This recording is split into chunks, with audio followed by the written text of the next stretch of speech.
This week on London Real, we have Edward Snowden's attorney, Jesselyn Radack.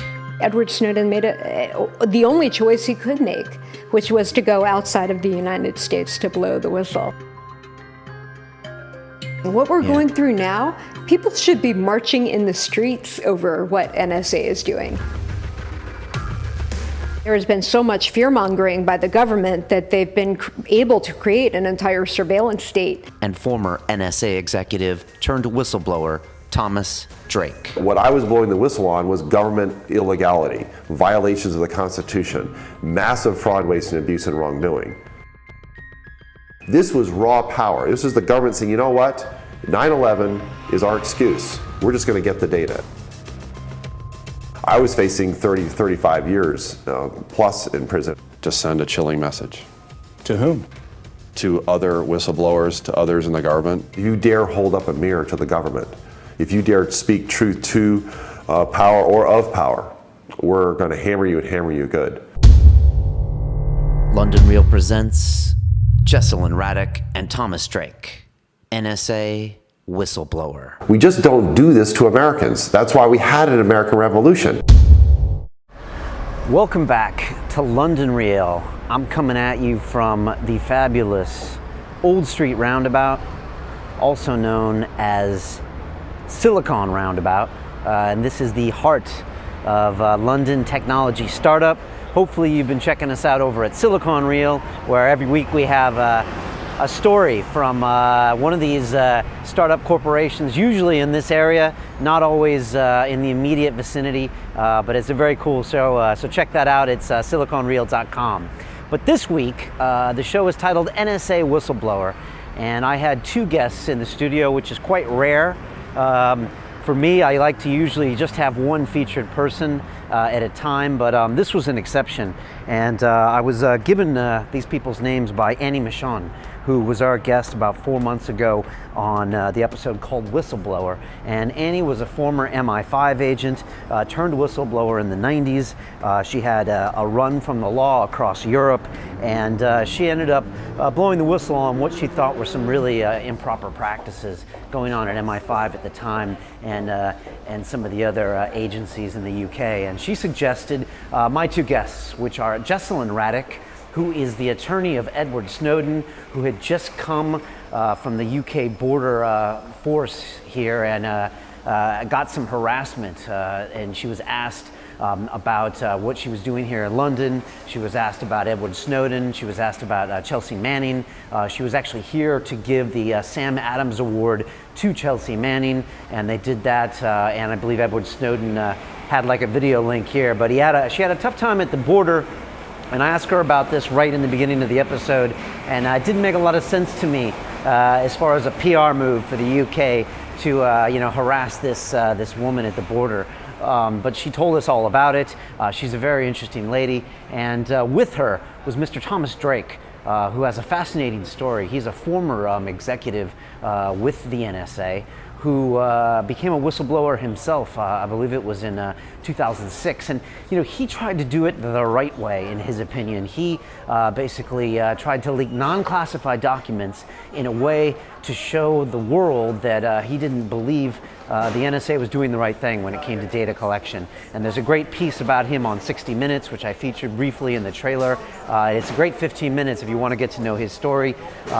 Thomas is a very intense guy, but in his opinion, he showed future whistleblowers, in this case Edward Snowden, what not to do, as in do not do what he did, which was to remain in the country and try to do it legally with unclassified information. And I believe Edward Snowden has said that Thomas inspired him to do what he did, which is basically to get out of the country and then to leak the classified data and to really let the world know what's going on, because he found that if you tried to find whistleblower protection, it's just not going to happen in the US. And it's a fascinating story. You can tell Thomas is very passionate about what he did and about the treatment that he received, which he feels was unjust. And I think I'm with him on this. And it's interesting to see this all come full circle now, because when Thomas did this, there was no Edward Snowden. We didn't know what the NSA were doing, and we didn't know that this might be a huge issue someday. So in retrospect, you have to look at what Thomas did is quite a bold move, and quite a noble move. And so we sat down and talked to them. It gets pretty heavy in here as they both talk about what it really means to not have your privacy and how that can relate to freedom. And I still think it's a place that a lot of people have a hard time getting your head around, how your privacy, someone watching one of your Google Hangouts or reading one of your Gmails can ultimately really affect everything about the world and how your government runs, and even potentially the military-industrial complex. And so it gets pretty complicated and it gets pretty intense. So I hope you enjoy these two. They make a great combination, and it's just nice for us to address these issues as independent media. I know when they were here for their week, they really didn't get a lot of coverage. Jesselyn got some coverage from RT because of her border incident, but it's just it's not something the traditional media usually likes to talk about. And yeah, that's why we're lucky at London Real that we don't give a shit and we can pretty much do what we want. So thanks to them. As you can probably guess, I'm about to drop some knowledge about the company called Bulletproof. Now, you've heard me talk about the Bulletproof coffee, and I'm a big fan, and you should pick some up. If you get a chance, mix it up with some grass-fed butter and put in some MCT oil like I've had this morning. But they're much more than a coffee company, and they try to find different ways of hacking your biology so you can just basically be a better human being. And one of those is sleep hacking. So our much talked about videos will be dropping next week, and I'm going to walk you through some basics of sleep hacking. Some of it's going to seem quite simple, but some of it's probably stuff you've never heard before, and some of their tools and techniques are very novel in that case as well. I've been tracking my sleep now for probably 60 days using the Sleep Cycle app, which you can get on iTunes for free. I've been using the sleep induction mat, which is a Bulletproof product, and I've just been very aware of my sleep schedule. And you would be surprised how little sleep you're getting, and maybe even sometimes when you think you get the number of hours of sleep, the quality of your sleep isn't always there. And I'm starting to be able to correlate it with how I'm feeling every day. And if I'm having a crappy day, a lot of times it will come down to my sleep. So hope you enjoy those videos. Please shake up your sleep a little bit. Somebody asked me the other day, I was telling them about my schedule for Silicon Reel and London Reel, and they said, do you sleep? How do you have the time? And I'm like, no, I sleep. I always sleep. So I get my 8 every night regardless, and I hope you guys do the same. So check that out. I just want to say thanks to those guys at Bulletproof for supporting the show from back in the day and until now. And that's it. It's a beautiful spring day here in London. It's all kicking off. It's going to be a sick summer. I can feel it already. We've got some cool people coming up. Notably, we've got Nelson Mandela's prison guard who met him when he was on Robben Island at 18 years of age. Nelson was 60. He started off as his prison warden. They couldn't even talk to each other in a normal conversation or worry about treason charges. And this guy ended up being one of his closest friends, and became one of his confidants, and Nelson later employed him in his government, of all things. And it was a fascinating story. We had Christo here in studio, and at one point I had a hard time believing that this was the guy that brought Nelson Mandela's grandchild, smuggled the grandchild in Robben Island to show him his own grandbaby that really lifted Nelson Mandela's spirits. So it's a great story, and it's a fantastic episode. Hope you guys enjoy that. And the usual stuff, we've got, I love this sign behind me. You can check that out if you're ever in Shoreditch. The usual stuff. We're on Twitter at London Real TV, YouTube channel. Come check out Silicon Reel if you want to get a little bit of tech flavor. Send me an email at brian@londonreal.tv. Always looking for that next big guest. You'll see me tweeting out things like, how can I get a hold of Mos Def and Tony Robbins and all that craziness. So if you happen to know those people or know something on the inside, please send me a message. And that is it. I will now leave you with the NSA Whistleblower episode featuring Jesselyn Radack and Mr. Thomas Drake. This is London Real. I am Brian Rose. I'm joined today by two guests. I think this could be a first to have both of you in studio. The first one is Mr. Thomas Drake, who is a former senior executive of the United States National Security Agency, which is the NSA, and also a whistleblower. In 2006, you leaked information about the NSA's data gathering Trailblazer Project and were prosecuted under the Espionage Act. But in 2010, the case collapsed. I think I have my facts here. And I believe Jesselyn was representing you at the time? That's correct. Okay. Welcome, by the way. Our other guest is Ms. Jesselyn Radack, who is the Director of National Security and Human Rights at the Government Accountability Project, which is the nation's leading whistleblower protection organization. You're also the legal advisor to former NSA contractor Edward Snowden, and you recently met with him in Russia. Yes. Welcome to London Real, both of you. Thanks for coming. Thank you for having us. Thanks for having us. It's nice to have some Americans in the house, you know. We don't always get that. You know, I want to get both of your stories because they're both very interesting stories, and I'm glad you're here so we can have a kind of a trialogue about everything that's going on. You know, Jesselyn, I know you had some recent drama coming through Heathrow, and there's been tweets about it and articles, so I think we might as well address that right away. What happened? You had an interesting time coming from the States into Heathrow. Can you tell us what happened? I know you were there as well, and what went down. I mean, for me, it was just much more extended questioning than I'm used to from customs, and it definitely was about territory that's different than what's your name, who are you visiting, how long are you going to be here, for how many days. It was more about, you know, who are you here to see? And I said friends, and then from there, you know, who are they? I said the Sam Adams Associates, who are giving an award to Bradley Manning tomorrow. And then he asked for names. So I rattled off a few names that were somewhat innocuous or people who are public figures already. And then he wanted to know why I'd been to Russia so many times recently. Because that was in your passport stamped? Yes, okay. I had Russian visas in my passport. And I said I had a client there. And he said, who? And I said, Edward Snowden. And he said, who is Edward Snowden? And I said, a whistleblower and an asylee, because legally that is correct under both those definitions. And then he asked if I represented Bradley Manning. And I said no.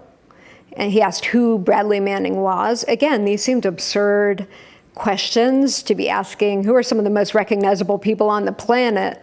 But at the same time, it was also starting to intrude into attorney-client privileged information, such as who I represent. Some of people are public. It's public that I represent Tom.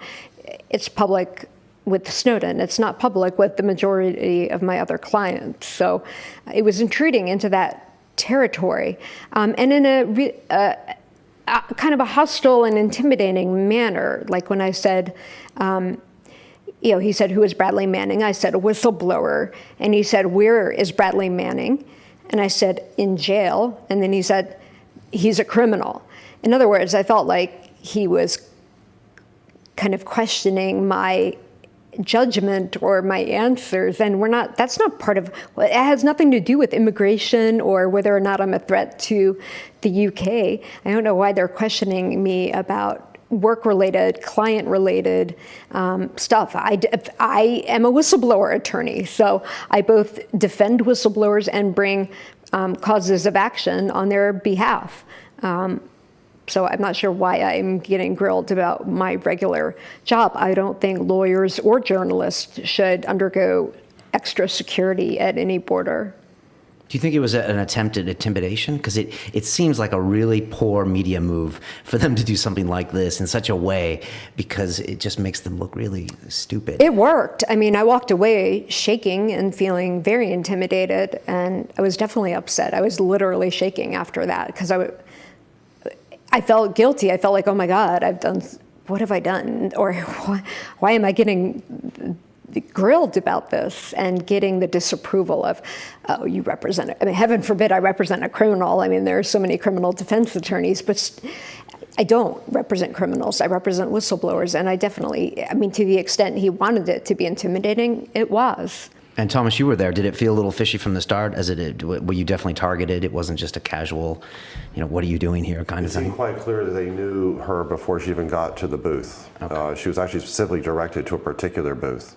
And then I went through with just a normal questioning about what I was doing in the UK and what kind of business I had. But then I waited, and it was more than just a few minutes. This went on for probably about 7 or 8 minutes. And it was very clear that it was much more of an interrogation, quite hostile. I didn't say his demeanor was surly. And it was intended to intimidate. There's no question about that. And it's clear that she was on some kind of list, I'll put list in quotes, and they were planning on having this type of confrontation to send a message. But it's not just her that this is happening with. I myself had a similar experience, not quite as intense, when I was in Toronto, Canada recently, in fact a couple of months ago. And I was actually essentially detained at the booth for an extended period of time under rather intense question regarding what my intent was in coming into the country. And it wasn't until I actually showed the sponsor letter where I was speaking at the University of Toronto that he finally relented. It seems like this would be the worst idea possible, because from a media relations point of view, immediately you're going to be on Twitter, you're going to be speaking with journalists, and it makes the UK look really poor. And for the amount of value they get from intimidating you, it just seems like a really dumb move. Is that just me that thinks that? Well, I think it's not a great PR move, but I thought that would stop after David Miranda. I really didn't expect to have any trouble getting into the UK. I worried a little bit more about getting into my own country, into the US, after being in Moscow. But I really had no worries about coming to the UK, even though I knew what had happened to David Miranda, Glenn Greenwald's partner. So I'm not sure why they're continuing to do this, other than to take a really hard line with a really broad, I know they have an extremely broad definition of terrorism and of aiding terrorism. And while they haven't thrown that label at any of my clients, they certainly have made allegations against a number of my clients, including Tom, that they have assisted other nations by putting information out there that the public should know, and that they would have the blood of soldiers on their hands if anyone got hurt because of it, or that there was a speculative damage that was done. So it's very easy to invent a case entirely built on sand, as happened with Tom, and to have to go through a lot to defend yourself before you're finally vindicated. So I am wary of that. I want to hear more about your visit with Edward Snowden, but I want to find out a little bit more about Thomas here. I mean, it's been said that you inspired Edward Snowden to do some of the things he did. Is that true? Well, I always hoped that someone like Edward Snowden would come along standing on my shoulders. I recognize that I have blown the whistle on a number of government illegalities and wrongdoing, including secret surveillance, but that goes all the way back to the fall of 2001. And during the time in which I was a material witness and whistleblower, called before 2 9/11 congressional investigations. And I provided them prima facie evidence of a lot of 9/11 related matters. I also blew the whistle on multi-billion-dollar fraud, waste, and abuse, and significant intelligence failures. So I always hoped that someone, but I was all through channels. I went through every channel that existed. I did make a fateful decision in 2006 after exhausting all previous channels within the government, both at NSA and outside of NSA, but still within the government. I did make a fateful decision to go to the press with what I knew. And because I think you originally, you chose not to leak any unclassified information, so you thought what you were doing would at the maximum just be a small penalty. You didn't expect to be completely gone after. Well, I knew that going to the press in 2006, given that they had just launched a massive national security leak investigation as a result of the James Risen and Eric Lichtblau article. It was a blockbuster article published in the New York Times in 2005, revealing publicly for the first time the existence of one portion of the secret surveillance program, what the government conveniently called later the terrorist surveillance program. Which was at least one link overseas, even if the other link was in the United States. I knew that I could actually lose my job. Okay, and you said, I think you were seeing the behavior on a level that was worse than when President Nixon had done in the 70s. What were you seeing that you had to come out and talk about? Well, I grew up in the 1970s as a very young teenager. And my civic awakening took place during a period in which we had the Pentagon Papers and Dan Ellsberg. We had Watergate, and we had a president of the United States resigning their office. You know how many people don't know about Watergate? I mean, I was still young for it, but it's such a period of American history that if you look back on it, it's almost flabbergasting to a certain extent. But this is flabbergasting. What we're going through now, people should be marching in the streets over what NSA is doing. And I think if we were back then, people would be, because what's going on right now is staggering, and I would submit even scarier because of the technology available and the sheer numbers of people that you can spy on and that the U.S. is spying on. I always ask people when they come here, what are people like in the U.S.? What are people saying? Because all we see is what's happening in the U.K. And most people say that most Americans just don't seem to have that much of a problem with a lot of the information. Why do you think that is? Well, I think people are coming around. I mean, I think, at least with Snowden, in terms of believing Snowden did the right thing, NSA is doing bad things, and that we shouldn't have as much surveillance. I think public opinion is shifting. It's about 60% who believe that right now and about 40% who don't. But I think part of the problem is over the last 12 years since 9/11, there has been so much fear-mongering by the government that they've been able to create an entire surveillance state based on that, by playing on people's fears, and they're still trying to justify these programs based on, well, when the next terrorist incident happens, don't go complaining if you kill our surveillance. That has been normalized and inured to people. And so they think, I mean, kids who were born after 9/11 don't even get what pre-9/11, what a September 10th world was like. And therefore, they accept more encroachments into their personal liberty. And there's that whole, if you have nothing to hide, then you have nothing to fear, which is simply not true. Right. It's, I guess, if you haven't lived through a time of extreme, censorship and seen the world wars and all the things going on, and all you can do is read about it in the history books, then you hear that attitude a lot by the millennials or whatever it is that we call them. And you were basically a few days from being prosecuted before you had a big 60 Minutes expose, which do you think change the prosecution attempts or the judges' attempts? It was one of a number of public pronouncements and media releases. There had been a blockbuster article written by Jane Mayer in the New Yorker that just been published in the previous week. Okay. I had received the Ridenour Truth-Telling Prize in April of 2011. And the case itself was actually collapsing within the federal court before the judge. And although the government had other options available to it, when we got to that very last week, I ultimately ended up on my terms pleading out to a minor misdemeanor for having exceeded authorized use of a computer. It's like doing Facebook on government time. Okay. And in a nutshell, what were they trying you for, and what were you actually revealing to the public? Well, it's important for your audience to appreciate. I was actually the first whistleblower since Dan Ellsberg of Pentagon Papers fame, which is charged in like manner. That was early 1970s, in which he actually went to trial facing 115 years. In my case, I was charged with espionage, just like Ellsberg, as well as obstruction of justice and making false statements, which in themselves were false to FBI agents. I was facing 35 years plus in prison if I'd been found guilty on all 10 felony counts.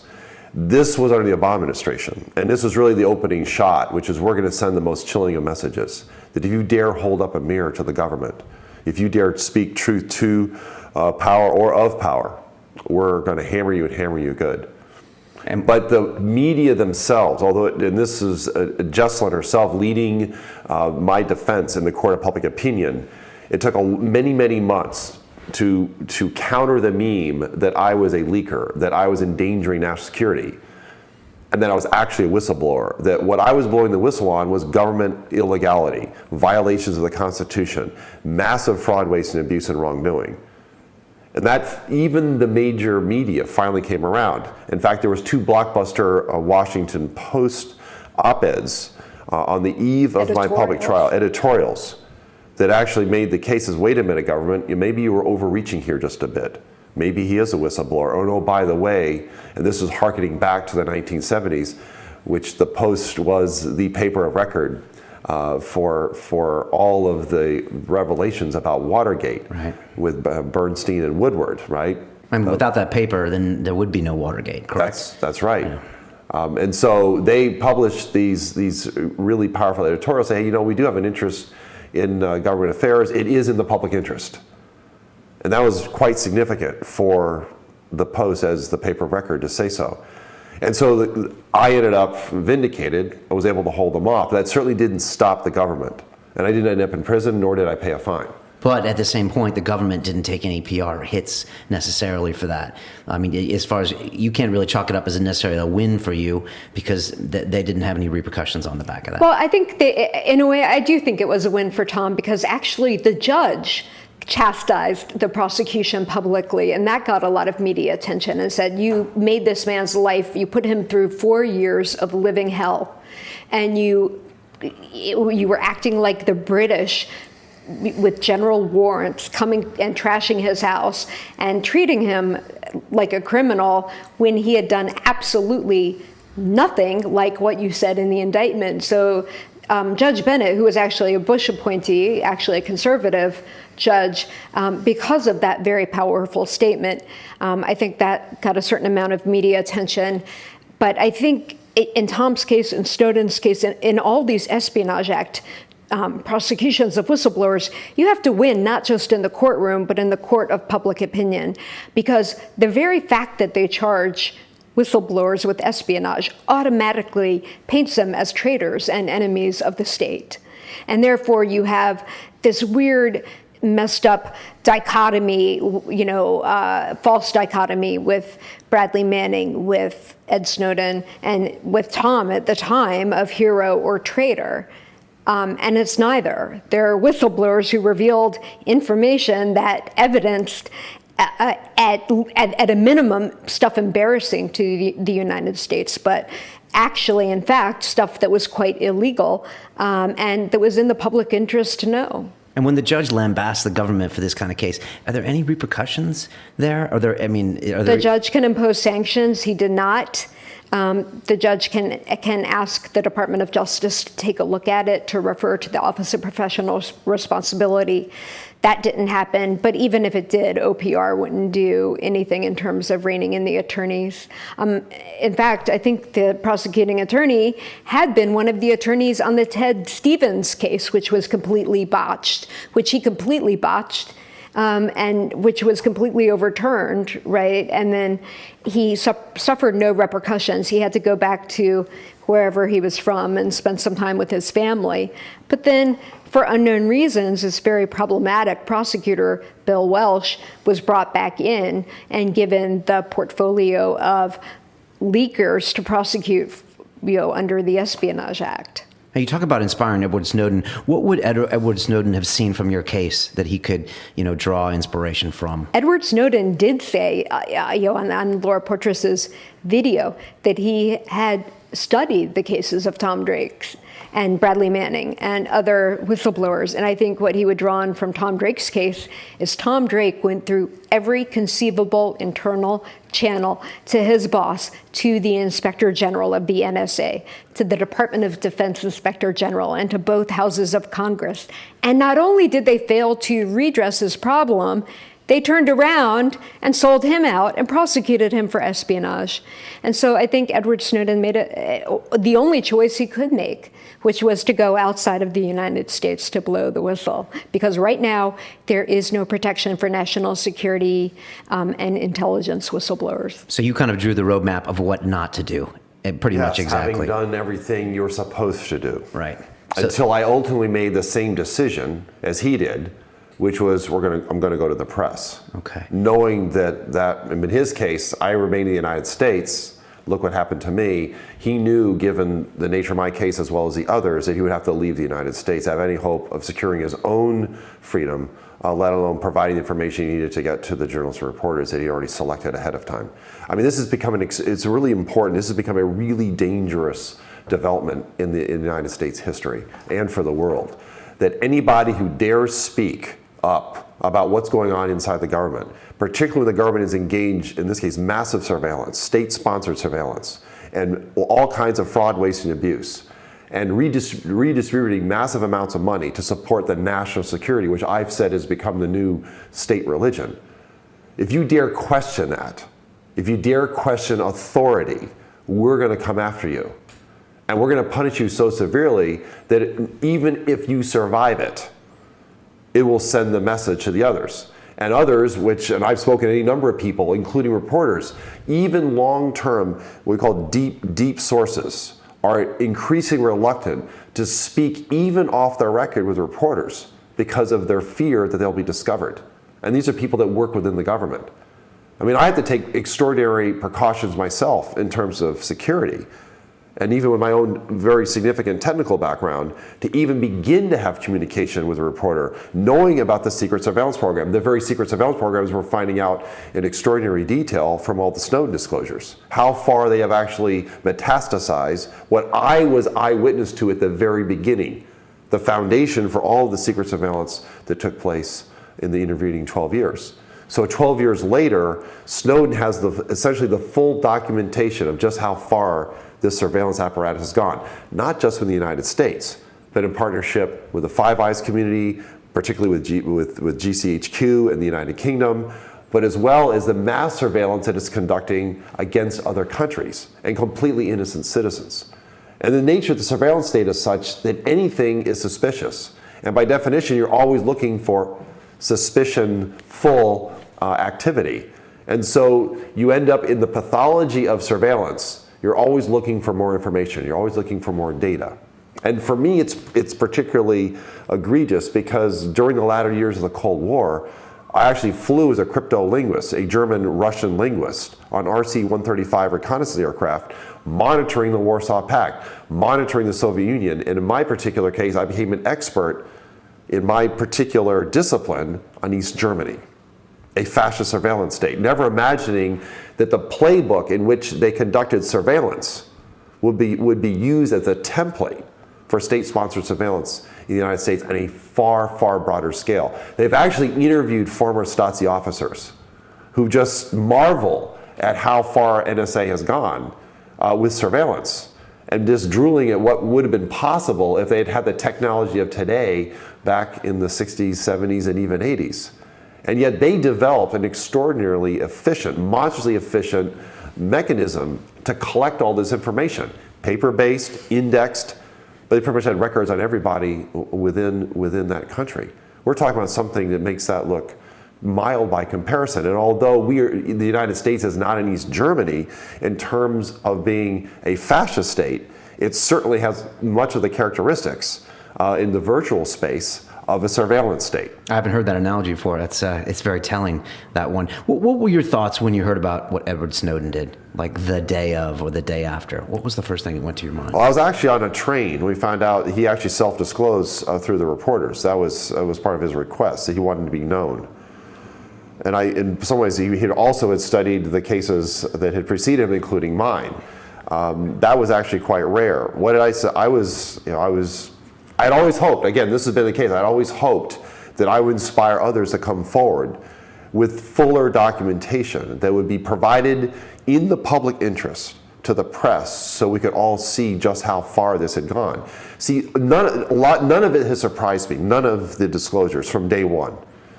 Why? Because I was eyewitness to so much of it in earlier versions of what later transpired and became more institutionalized. Remember, when I was there at the beginning, this is before there was any Enabling Act legislation, or what I call the kabuki dance of legislation, or secret interpretations of existing legislation. This was raw power. This is the government saying, you know what?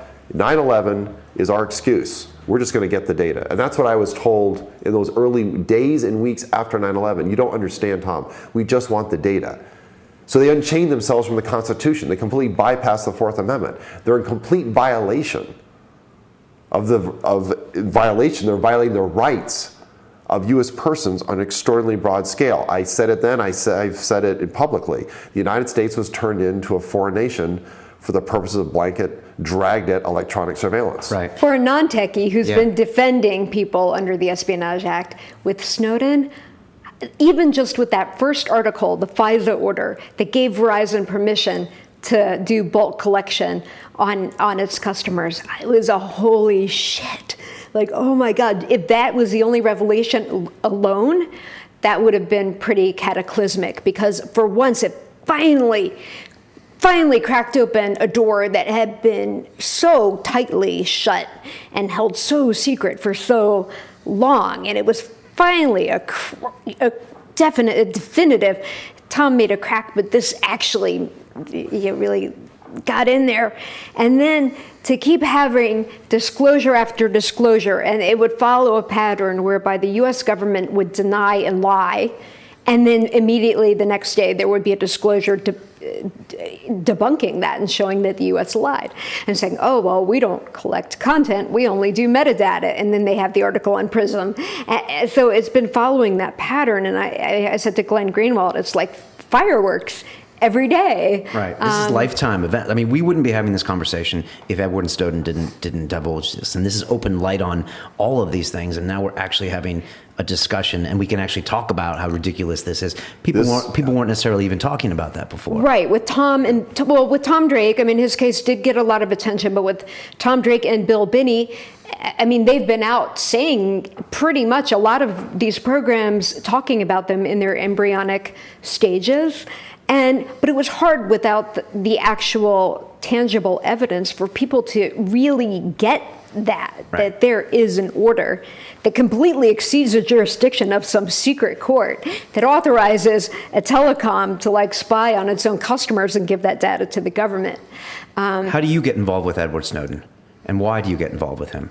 Because right now, unfortunately, I feel like my program's been turned into a leak boutique, but because unfortunately, whistleblowers used to be retaliated against by being demoted or having their security clearance pulled or even getting fired.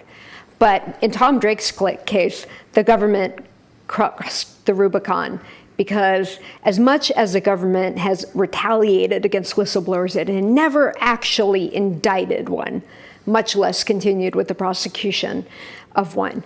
So after Tom's case, I ended up being involved in cases like John Kiriaku's case and Peter Van Buren's case, and other people who were either being threatened with, who were being investigated under the Espionage Act or prosecuted, and that includes Bill Binney, Kirk Wiebe, and Ed Loomis, who along with Tom had blown the whistle a long time ago, and actually got a report from the Inspector General substantiating their claim, but that report was immediately classified, so no one saw it. And then the government went after the four of them and a congressional staffer with both guns. So with Edward, did you contact him? Did he contact you? How does that happen? I can't get into that too much. Okay. I don't know how that works. Yeah. But you did go and visit with him in Russia. Mm-hmm. And why did you do that? And was that a tricky thing to do? And does that change your life significantly when you are associated with him? Well, I went to Russia along with the reason that we're here right now in London, which was along with Tom Drake and Ray McGovern. We went over there to give the Sam Adams Associates for Integrity and Intelligence Award to Snowden. It was amazing to go over there. It was even more amazing to actually be able to see Ed, because he's such a warm, smart, centered, articulate, grounded young man. But to be able to see him and to know that we were the first visitors, the first people Americans he'd seen since Hong Kong, it was hugely significant. And then on another level, as someone who grew up as a Cold War baby, the idea that I was actually going to Russia and walking around Red Square, and there's Tiffany's and Max Mara, and we had a very hospitable greeting. Anatoly Kucherena was very kind. The Russian lawyer was very kind in greeting us, and people were very friendly and receptive. So that was also very different than the mentality I had grown up with. But yes, it was an amazing, profound trip, and I've been back, of course, again, because I have a client there. But I know people want to throw dirt at Russia's politics on various issues, but no country is perfect. And on this issue, Russia's in the right. They did the right thing. Russia had granted asylum to someone who had a valid fear of political persecution based on his political opinion. And is Edward at peace with himself? Do you think he knows that he did like the right thing in the long term, and that he is fine with that no matter what the consequences are? Yes. I mean, that's what I can directly identify with. I mean, there are some extraordinary parallels between my case and his. There is that moment where you realize that you're now going to make that fateful decision. And once you make it, you're at peace with it. For me, it's when I made that choice to go to the press with what I knew, including information about the secret surveillance programs, and also information that it was never necessary. We never had to go to the dark side. And yet, none of that actually stopped the surveillance. And even with the earlier disclosures, that didn't stop it either. It was clear it was going to take someone from the inside like me who had direct access or was able to get access to the actual material evidence. Material evidence I provided earlier was within channels. That was all suppressed and censored. And that would mean coming out. And it meant you could not go through channels because obviously going through channels would expose you. And given how all this has evolved over the years, the only way that he was going to be able to make that happen was actually leave the United States. I can tell you that it's very clear that if he had remained in the United States, he would have been pulled off the street. In fact, even in my own case, my original private attorney had feared that I was going to be arrested, that I'd be detained, and although I would go through the normal process under the U.S. Justice system, he actually thought that they were going to arrest me. Now, they've arrested others since, including John Kiriakou. In my case, because it was the first whistleblower case since Dan Ellsberg, they recognized they were in new territory. It didn't stop them from going after me, and clearly they were going to send a really, really strong message. I ended up being stateless in the United States. They ended up confiscating my passport. They put me on severe travel restrictions. They made him stateless by virtue of revoking his passport while he's in transit through Russia to go on to Latin America. He actually had tickets for an outbound flight from Moscow. And so one of the ironies here is he ends up in Moscow, in Russia, not because he chose to, but because the United States saw fit to revoke his passport. So forced him to remain because you no longer have valid travel papers. It makes it extraordinarily difficult to continue traveling. You're stuck where you are. He ends up in the transit zone all those many weeks. If you could have planned it a little bit, if you could have planned it any better, and you had been Edward creating this whole piece, are there little things you might have done differently? Because did he barely make it out of Hong Kong? And was it, I mean, like you said, I think he made it out of Hong Kong because WikiLeaks stepped in. That is the reason he made it out of Hong Kong, because they are dedicated to source protection. And at that point, WikiLeaks stepped in, and Sarah Harrison in particular. And amazingly, again, the US government has bumbled, in this case, all along, doing extreme things like downing the airplane of the Bolivian president and not issuing a red Interpol warrant immediately, and the revoking the passport in a public way, but not until after he was able to get out of Hong Kong. So WikiLeaks was able to coordinate that and shepherd that and get him to Russia, which really is one of the only countries that has the gravitas to protect stand him. up. Yeah, because even in a country in Latin America, he might not really be safe. I mean, I'll say it right here. Right now, the safest place for him is Russia. Where else could he go to right now and have that level of protection? Right. Under international law as an asylee. Even Latin America, because we've got agents all over the place infesting Latin America. It's a certain, more so in some countries than others. His safety would be at risk. There's no question about that. And countries that should be granting him asylum have chosen not to, at least up till now. So that was very serendipitous of him to land in Russia. Well, it is one of the ironies. I mean, but I think here's the, it's like myself. I had a question asked of me by my private attorney. He needed to know right up front when I first met him, and I agreed that I have a retainer agreement.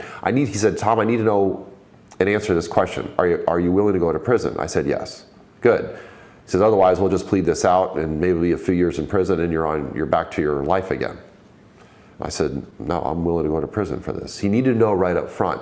If you listen carefully to the first interview that was recorded by Laura Poitras, He clearly recognized that even in Hong Kong, his life was at stake. He even made reference to teams that could have picked him up off the street. He was taking extraordinary measures even in Hong Kong, not to just be taken away. So he was willing, knowing he had to escape the United States, he was willing to accept the possibility that he would still be picked up and brought back to the United States. So it was crucial with what happened with WikiLeaks stepping in to rescue him and ensure safe passage. It just so happened in the process of all this happened, the United States revoked his passport. So now he ends up in Russia. And although I'm sure at some point in the future the fuller story will emerge, you know, how ironic. Those ironies are not lost on me as I was walking across Red Square myself. That was the history of Russia in terms of the Soviet Union. I couldn't go there when I was in the Cold War. It was considered denied territory. You know, it was the Cold War. Right. So not lost on me at all. And yet I'm here saying publicly, once again, even on your show, he's safer in Russia than anywhere else in the world, at least at this time. What does he do from here, Edward? I mean, I think it's common knowledge that the documents that he has aren't necessarily even in his control. So if they are going to be slowly leaked over the next 5 years, that can be done without and independently of him.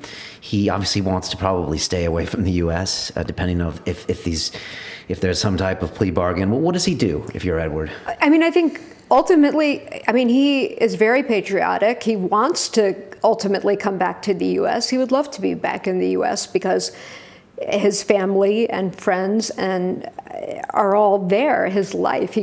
But it's not safe for him right now.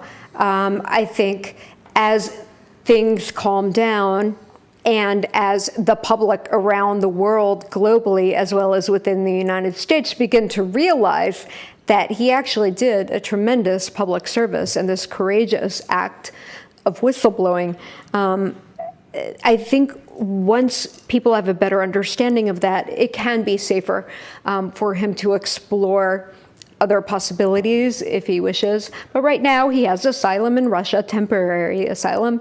It expires in 5 months. So the next logical move is to try to get a permanent asylum for him in Russia. Okay. And how are his spirits and what is he doing there? I think his spirits, first of all, he's great. He has a great sense of humor.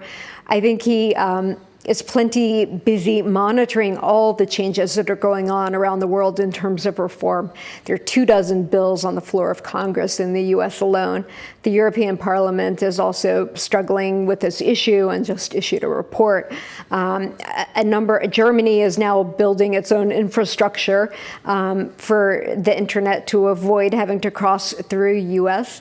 So he, as I think he was before all of this, spends a fair amount of time on the computer. He's also well-read and was studying Russian history and learning Russian and adapting. And so in terms of the earlier question you asked, does he feel like this worked? His biggest fear had been that these disclosures would come out and no one would care.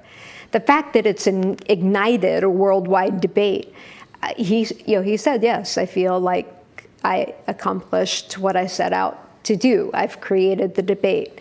I have personal opinions about where that should go, but I'm going to it's up to the public to decide, really. So, he's following what's going on very closely. We talked about the court of public opinion being more important than maybe even the courts. And I was curious where you think it's gone in the past 3 months and where you think it's going to go. I mean, if you say a 0 is, Delta Force grabbing him and 100 is we have Edward Snowden Day in the U.S. and he's a hero, where are we on this scale? And do you see it trending one way or the other? Yeah, I see it trending in favor of him. I think it initially began...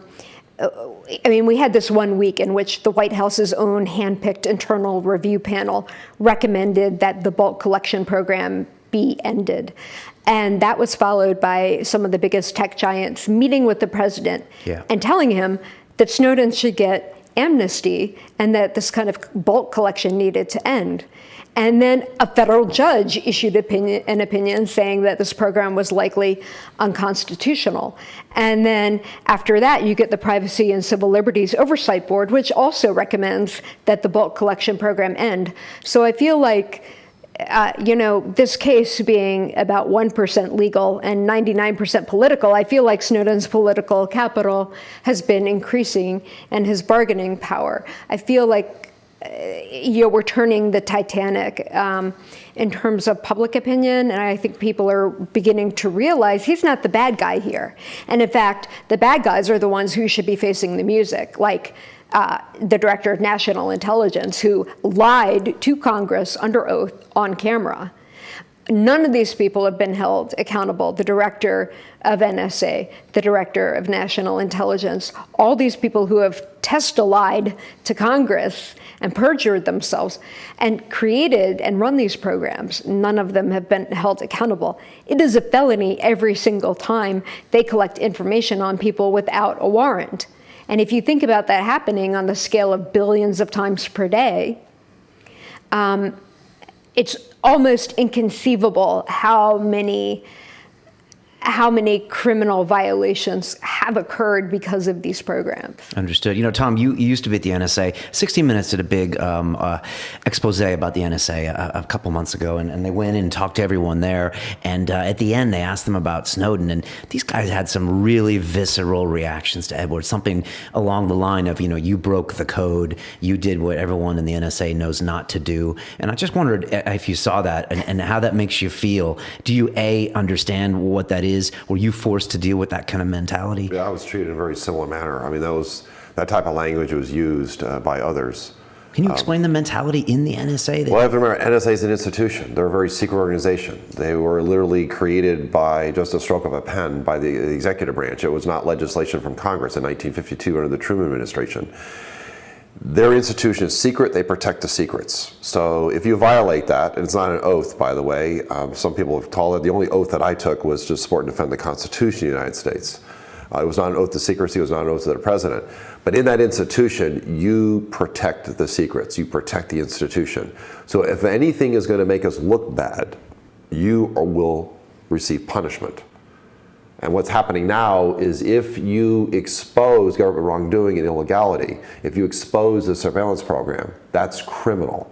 It doesn't matter that what they're engaged in is wrong and of a criminal nature. It doesn't matter that they violated FISA. I can't begin to tell you how many times. What I was confronted with right after 9/11, that had criminal sanctions. $10,000 fine, 5 years in prison for every incident, every single one.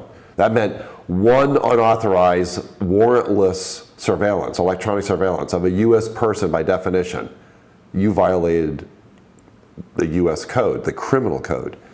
So what has happened in the United States is we're now criminalizing those who would actually hold a mirror regarding government criminality.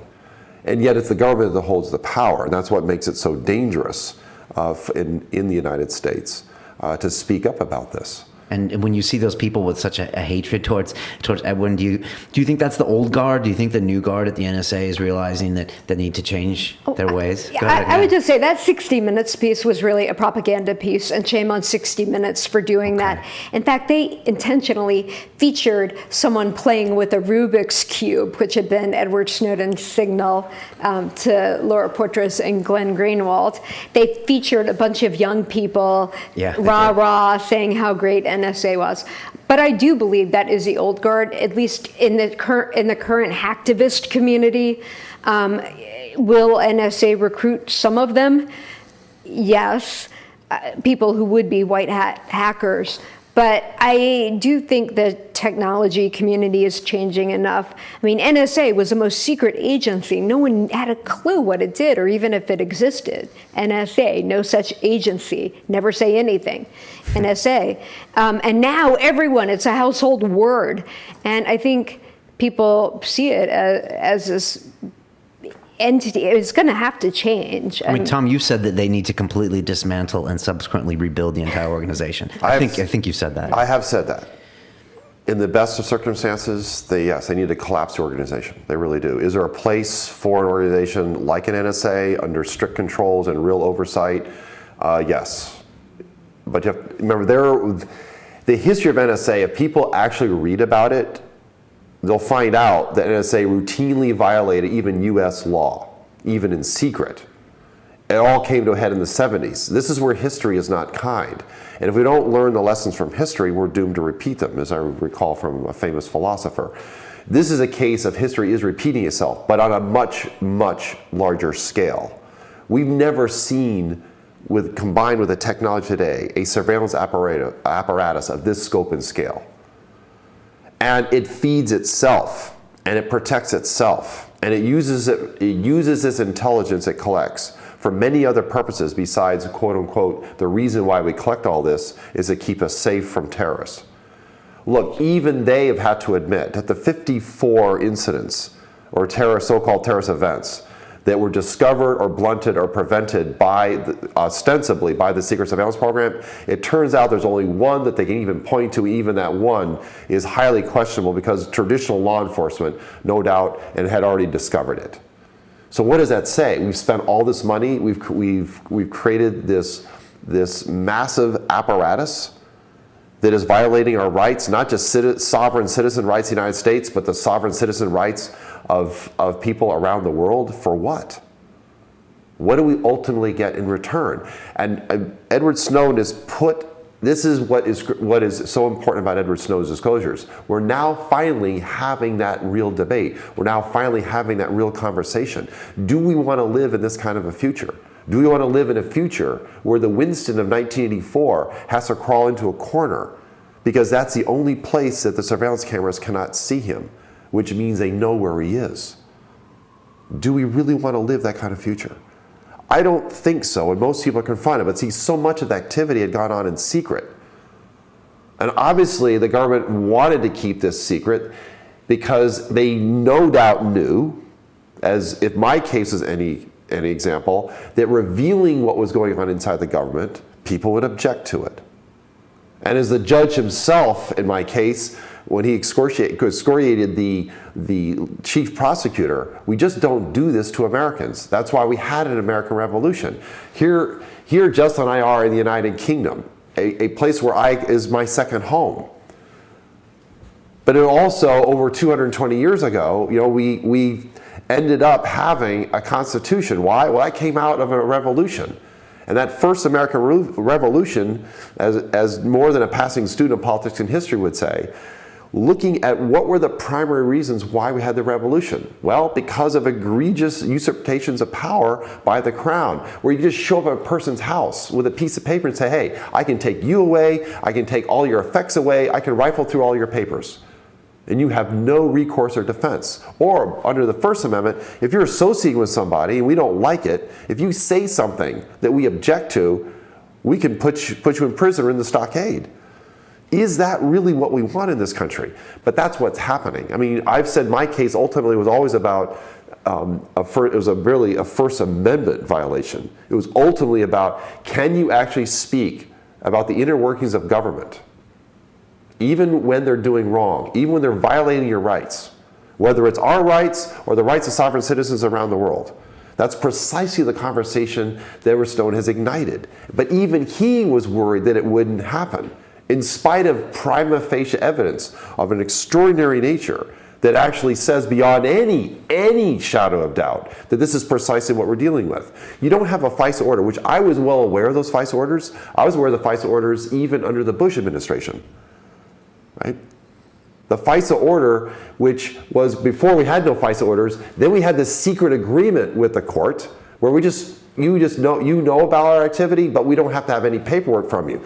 To the disclosures, which is, oh, now we got to put it back under the secret court and let the secret court interpret in secret what's in the best interest of national security. That's precisely what happened. So you have all this other Enabling Act legislation that created the very conditions which Edward Snowden shows up, and he now sees the full flower of this made manifest over the intervening 12 years since 9/11. And he made that fateful decision. Many people said, why would he do this? Why would he? He lived in Hawaii, he was earning a significant income as a contractor, he had a girlfriend. Why would you give all that up? I've said people, look, there are things much larger than the individual. And if you're within a system and you're seeing that it's out of control, it's now engaged in mass surveillance, what does that say about our future? It's similar. What's an analogy for those who follow Star Trek? There was the Star Trek, the original cast had a series of movies. The second movie is called The Wrath of Khan. In that movie, Spock sacrifices his life for the sake of the crew. And even Captain Kirk, his best friend, runs down to Israel and says, "Why, Spock, why?" And it's a famous line. He said, "The needs of the many outweigh the needs of the few or the one." Edward Snowden, as I did in the context in which I found myself shortly after 9/11, not in my case, I saw Pandora's box open up. And I knew that the strategic consequences of the United States unchaining itself from the very foundations of its own government, the Constitution, unchaining itself, was going to have enormous downstream effects. He is now looking into Pandora's box and all that has happened since. It says, you know what? I could keep this shut. I could shut it and just act as if I never saw it. But he didn't. It was fundamentally an act of civil disobedience within the system, but ultimately it was in the public interest to know precisely what the government was up to all these many years. And so he went to the press, which is as we call it, the fourth estate, to say what is so in the public interest. And he left it up to journalist reporters to say what is so from what he disclosed to them. I would add here that blowing the whistle should not require personal or professional martyrdom to do so, but really there are no protections. Even the President of the United States lied about the protections available to Edward Snowden and said, oh, I just passed a policy directive that he could have used to go through channels. And that policy directive, PPD 119, did not cover contractors and was not in effect. So either the president is very ill-informed by his advisors or he's lying. But to be making statements like that and tarnishing this person, I mean, Obama appears unhinged over this. And the level of antipathy towards whistleblowers is really staggering. He's out-Nixoned Nixon.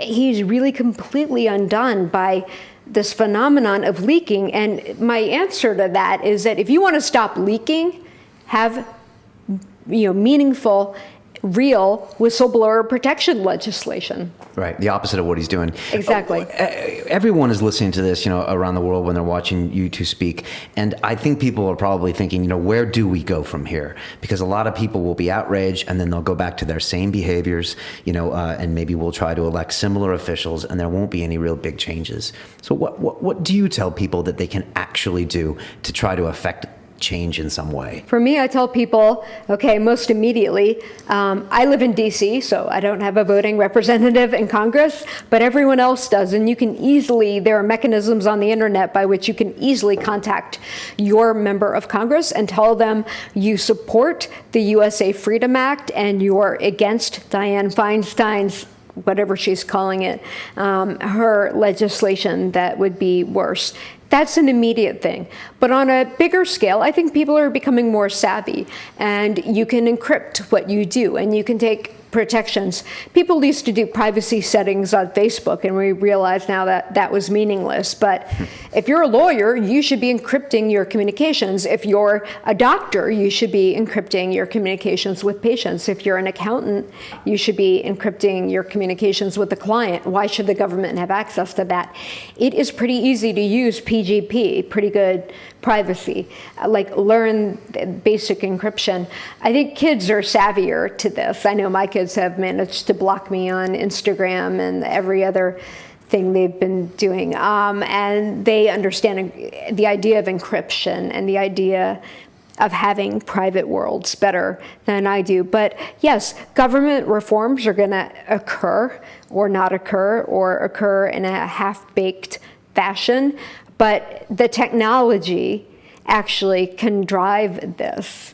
And I think, if you talk to Jake Applebaum or any technologist who's working on things like Tor and other protective mechanisms to secure the internet so that it doesn't belong to the government. The government is trying to seize something that belongs really to the public. And I think everyone, in this era of Facebook and putting everything out there, should think more about their privacy. So it's a matter of kind of retraining people. Look, you may not have done anything wrong, but you still don't want the government, recording what's going on in your bedroom or bathroom, right? So on some level, people get that. And I think people are getting it more that, it's okay if my friends see this, but why would I want the government to see that, picture I stupidly posted of myself smoking pot or whatever they put on Facebook during their misspent youth. Is there more information that's going to come out from Snowden, and has that marginal benefit of this next latest release? I mean, is that dropping down now, so where we've been shown so much behind the curtain that it doesn't necessarily matter that other information that he has about this, or is there so much more to come that's going to change the game? I think there's a lot more damning information to come. It is such a small percentage, some 1,200 pages of information have come out. That's like 0.007% of what the journalists have. So it's not really up to Snowden. It's up to journalists who are trained to report on things in the public interest to decide what would be beneficial for the public to know. But it's only a small fraction of the information that's come out. Will people become numb to that? I don't think so, because each disclosure affects people differently. You're like, shoot, I use Yahoo, or I'm a subscriber there, and then you change. Like, okay, I'm going to change carriers, or you realize, hey, wait, I clicked on WikiLeaks. Like, could that make me a target? And people think, well, that's crazy. That wouldn't make you a target. Well, talk to Peter Van Buren or Barrett Brown, and people who've gotten in trouble, not for leaking to WikiLeaks, but for linking to WikiLeaks. And you find out more about what's going on. And I think that will continue to change and shape public opinion and reform. What happens after you blow the whistle, Tom? I mean, that's something I don't know if you ever thought about when you were doing it. Did you think about what your life was going to be like in 5 years' time? And what happens afterwards? I mean, it's in light of what happened to me. Obviously, we live in a very different period. This is not a case where you just lose your job. It ends up being a criminal act because you're exposing government wrongdoing and illegality. All of my whistleblowing took place under what was called the Intelligence Community Whistleblower Protection Act, which obviously didn't protect me, it exposed me. That was within channels. The expectation now, of course, is if you go through channels, you'll be exposed and they will end up isolating you. That's at a minimum. And it could be worse because they may suspect that you're actually disclosing to others, quote unquote, not authorized to receive it. So even going through normal channels, or any channels that are available within the government, is fraught with its own peril.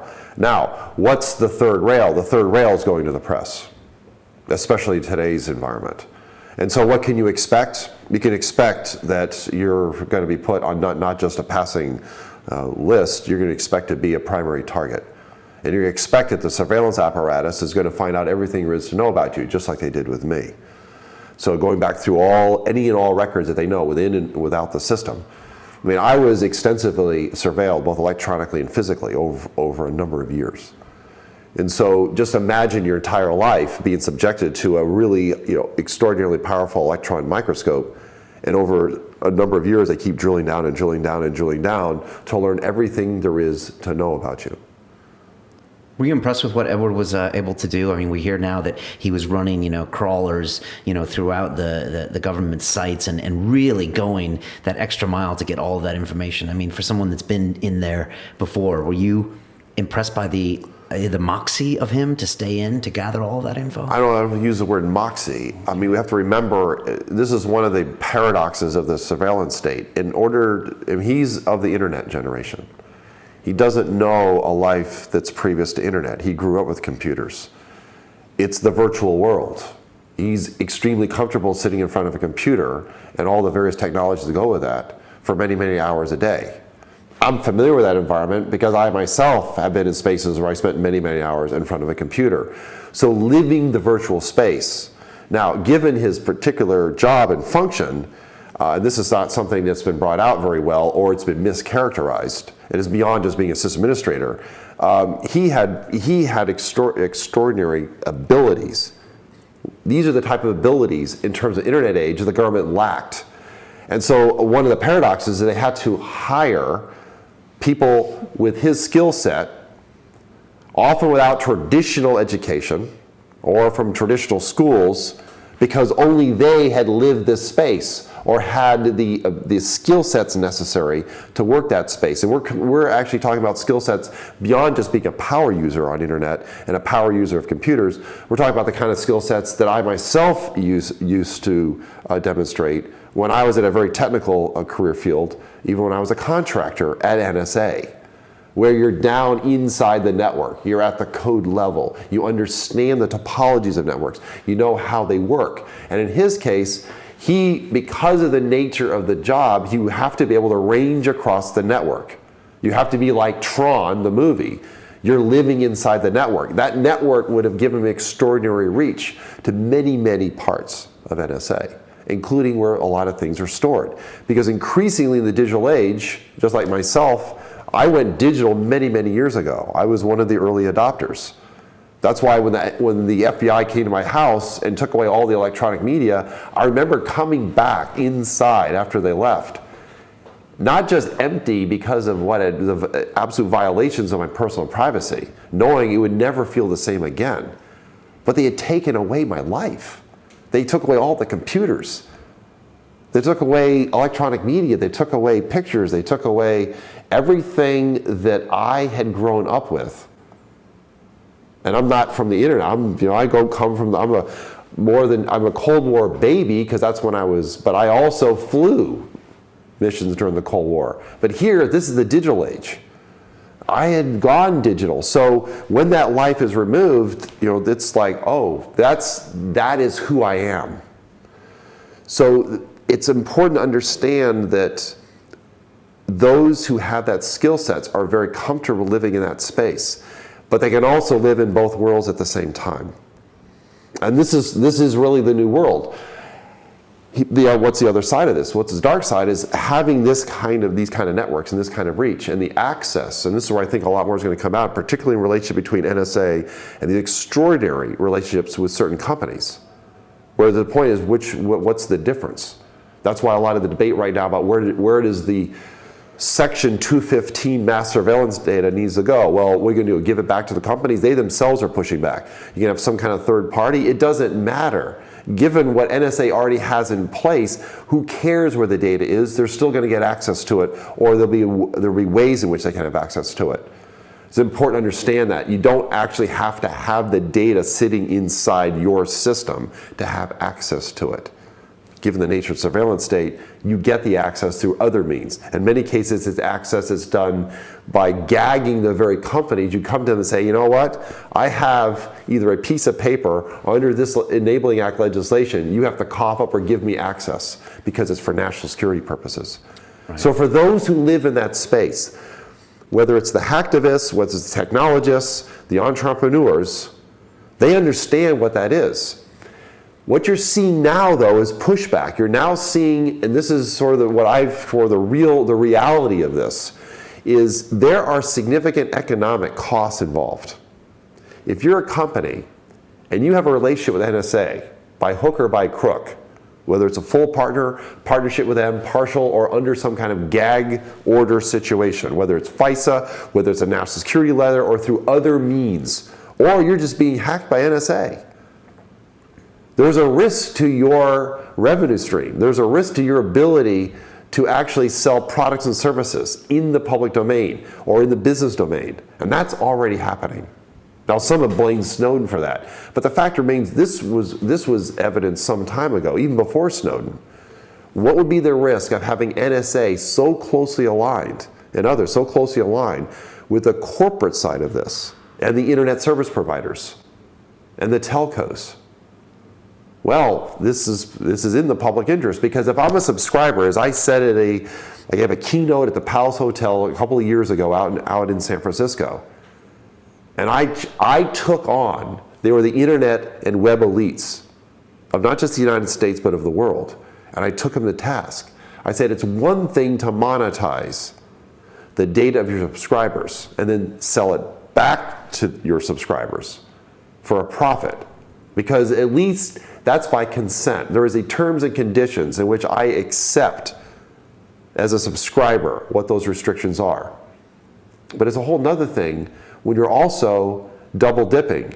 That same information, that same data, you're giving it or making it available to the government. Right. No, I understand the point you're making there. I just want to finish on why you guys are here. You're here to give an award. It's the Sam Adams Award, and it's going to Private Manning. Is that right? And that same award went to Edward Snowden last year? That's correct. That's what we went to Russia to deliver. It's Sam Adams Associates is a group of a lot of former CIA and Intel professionals who want to recognize acts of courage in the intelligence community. And they've made a point of always delivering this award in person to the extent possible. And that's why we ended up going to Russia last year. And obviously Chelsea Manning's in jail right now, but a representative of Chelsea's choosing will accept the award on her behalf. But Tom can tell you more about Sam Adams himself.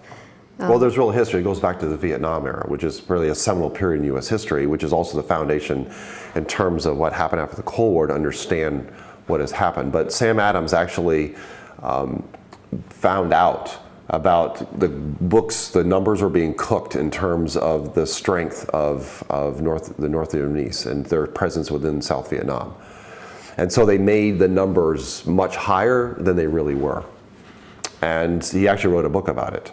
And the Sam Adams Associates Integrity Intelligence Award is a tribute really to Sam Adams. And why Professor Manning getting that award this year, as opposed to a previous year? Because in previous years, unfortunately, because of the court martial that was ongoing, he had not confessed to being a source for WikiLeaks. So to give him an award for that would have undermined that defense. But now that he has gone public about giving information to WikiLeaks and why he did it, it's safe. And now that the court martial is over, it's safe. It's not going to jeopardize him or it's not going to hurt him legally or personally to do that.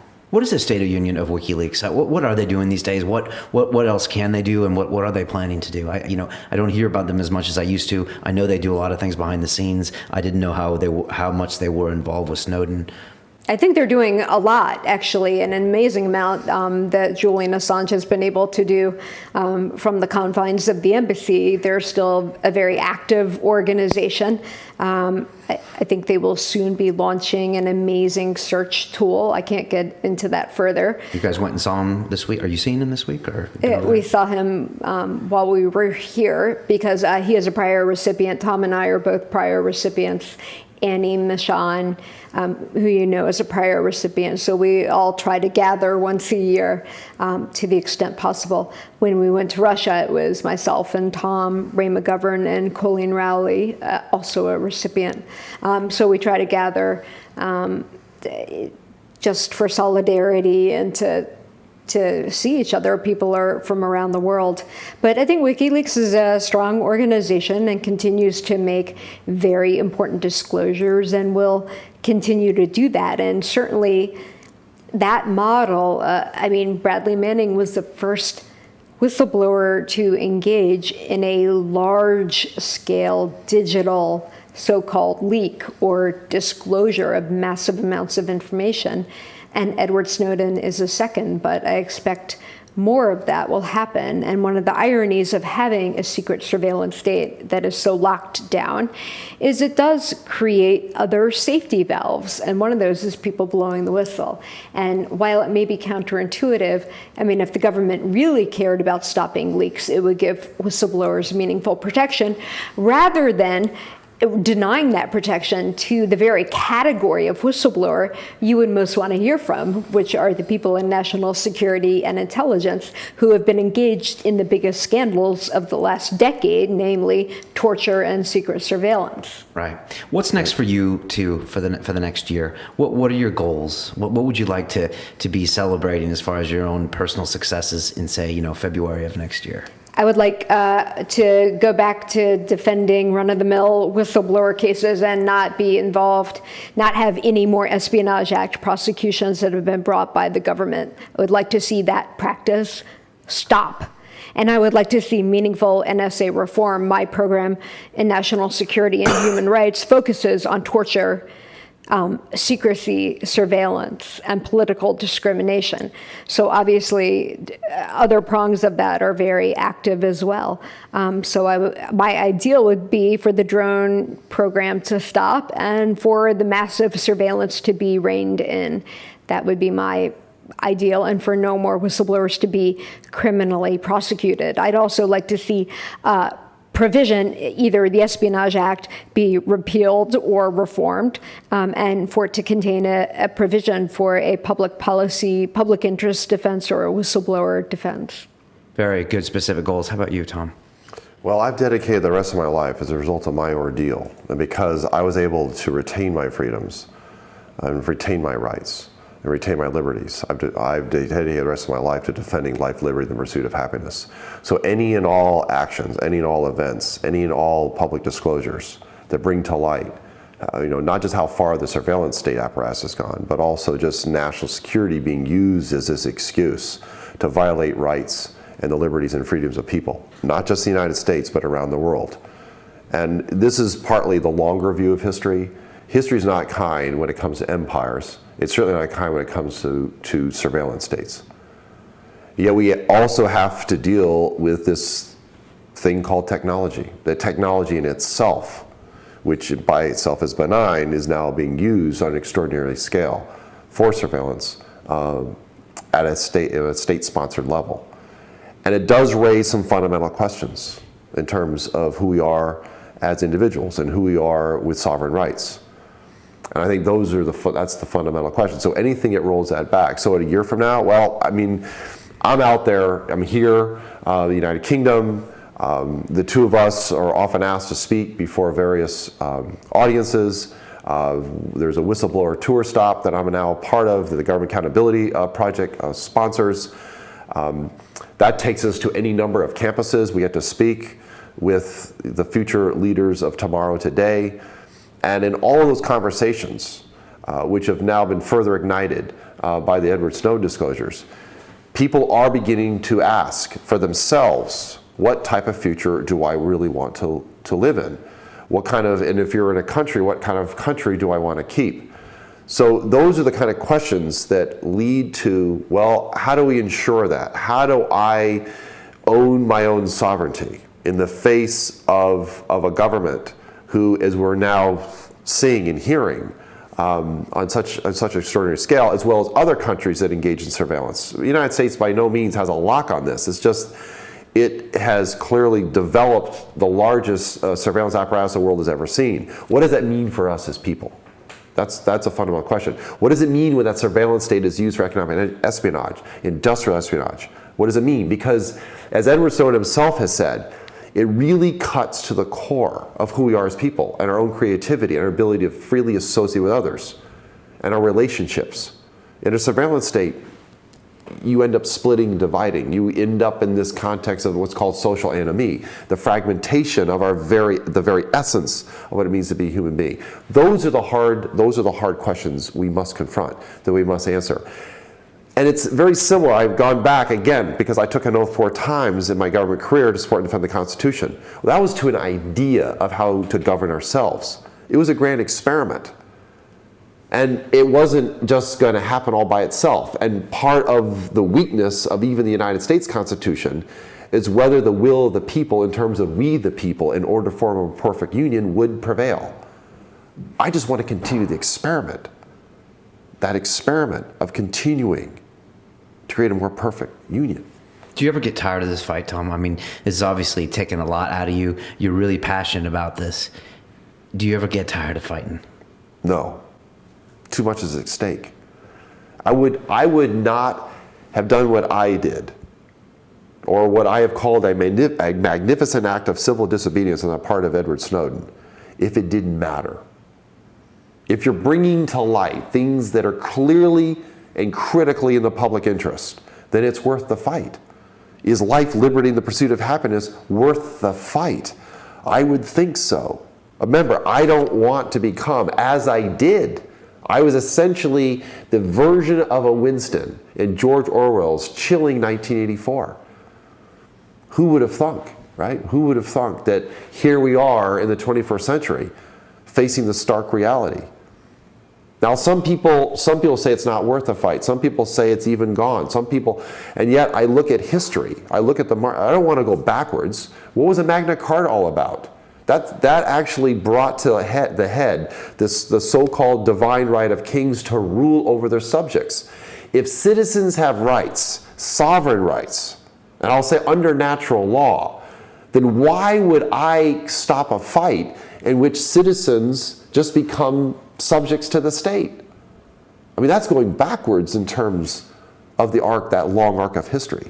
Yes, it's very much worth the fight. Amen to that. These are really powerful human rights, and I just don't think a lot of people, and I hate to go after the younger generation, but I guess you don't know what you got until it's gone, but I think it's hard to emphasize sometimes this whole really value of the right to privacy. I know when we look at history, we see how important it is, and I hope that people will start to really understand. But I am encouraged. I work at an Apple store as an expert. I work with 20-somethings and early 30-somethings, although there are people older than me at the Apple store who also work there. When I ask them, does privacy matter? They say yes. By their choice. They get to choose what's private. They'll get to choose what's made public. They certainly don't want the government deciding without their consent what is or isn't private. Because by virtue of it being private in a surveillance state, it's not private. You're hiding something. The young people get it. They really do.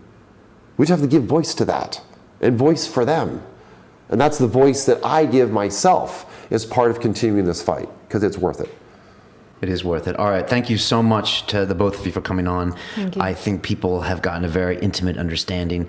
I'm glad you both were here, because it really is a good, duality, and you guys both bring different perspectives to the whole thing. So I wish you guys all the best with your fight. I guess they can follow you guys on Twitter. Is that the best At way? Jesselyn Radack, Radack, and Thomas_Drake 1. Okay. Did you laugh at me because it's our fight, not your fight? It's our fight. It's our fight, right? It is our fight. It is our fight. Yes. Yeah, no, that's very good. Thank you guys so much for coming on. If you're listening to us on iTunes, you can see all of our faces on our YouTube channel. I wanted to thank Annie Michon, who introduced me to you two. We really appreciate her and all the work that she's doing out there.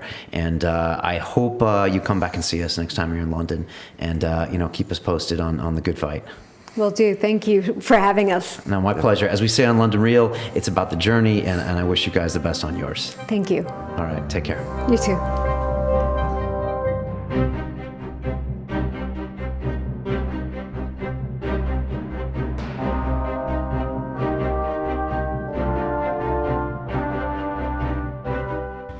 This week on London Real, we have comedian Tom Rhodes. Comedy was invented for the ugly and the damaged, and the people with the most interesting stories to tell. Like, why do they call it Good Friday? Shouldn't it be called Shitty-Ass Bullshit Friday? For so many years, we have been fed so much bullshit by our governments, entertainment, everything. It perturbed me that they asked me, why are you dressed like Elvis? London was the key to everything for me. There is a worldwide trend where people crave and desire authenticity. When I step on stage, everyone loses title and rank. I'm the fucking sheriff. So my mother is a super Christian. She often wears a cape. I think the 20-year-old me would have thought that the 47-year-old me sitting here right now was a true bad motherfucker. On Sunday, London Real presents Tom Rhodes, the International. Oh my God, I mean, like the times I've done mushrooms with Doug Stanhope, I wouldn't trade that for anything in the world.